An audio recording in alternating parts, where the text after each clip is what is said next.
Hi everybody, welcome back to my Cream Shakti channel where we help you heal yourself.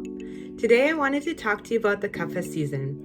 Winter's upon us, the clouds are in the sky, and we're actually starting to be at a point where in California where we're kind of entering the spring season. And even though some parts of the US are still in the winter, I wanted to bring up the Kapha season just since some places are starting to enter it. And actually in the winter season is when Kapha starts to accumulate in our body, and it actually peaks during the springtime.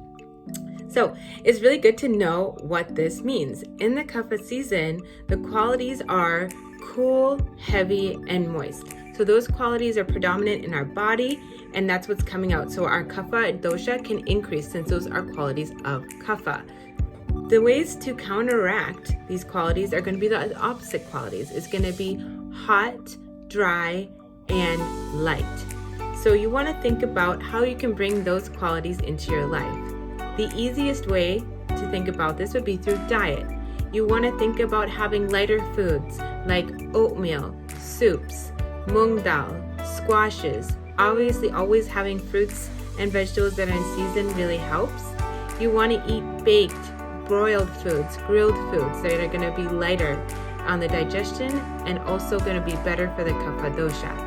You want to be careful and conscious about the amount of oil that you're using, just because oil can be heavy and cause an increase in the Kapha dosha. You want to think about the different tastes that you're also having. So tastes like sweet and salty are really heavy in the earth dosha. And so when you have that quality in the foods of the taste of sweet and salty, you're actually increasing your Kapha. So you want to avoid super salty, and it's good to try and avoid sweets.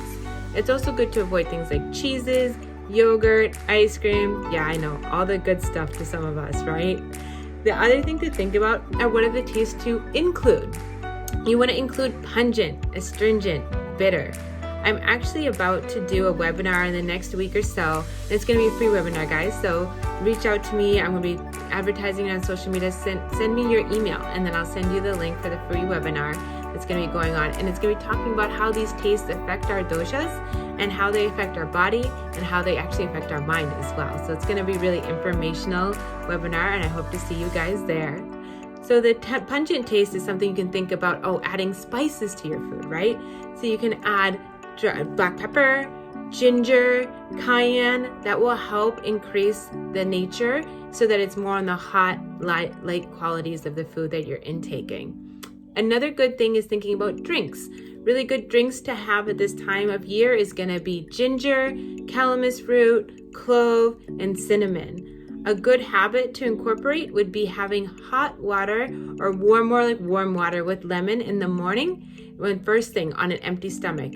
That's going to get the bowels moving. It's going to get that kind of a little bit of stimulation into the gut, and it really actually will help because sometimes when you have excessive Kapha, you're not going to the bathroom as much, so kind of aid that movement along, and it also kind of ignite that metabolism that's going on in our gut. If you are a Kapha constitution and don't have Vata imbalances, a good thing to also incorporate into your daily routines, or at least a few times a week, is doing a dry massage with dried herbs.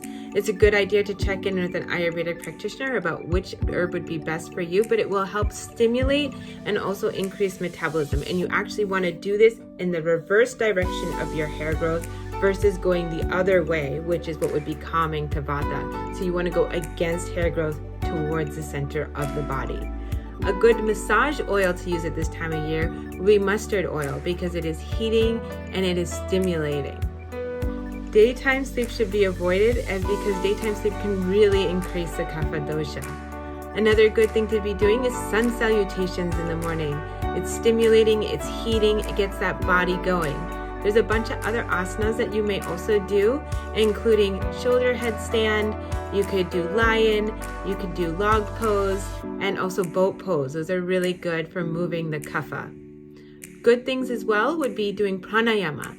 So stimulating pranayama would be Kapalbhati or Bhastrika. They would both help move that excessive Kapha within the body. Another thing that you can do is simple is dressing in certain colors. Dressing in yellow and orange is great for the Kapha dosha. Yellow is really great because it strengthens the motor system and increases metabolism. It strengthens and stimulates intellectual function and boosts cheerfulness and confidence. Orange is actually stimulating joy, optimism, and enthusiasm. And the reason that these feelings are so important is that excessive kapha in the body and the mind can cause depression or attachments and can cause you to just feel kind of down. So it's really nice to put these colors on during this season. I hope that people learned something today about the Kapha dosha and the Kapha season and some few simple things that they can do to help this dosha move along as we go through the winter into springtime period. I hope everyone has a great day. Do not forget to subscribe on your way out and see you again soon.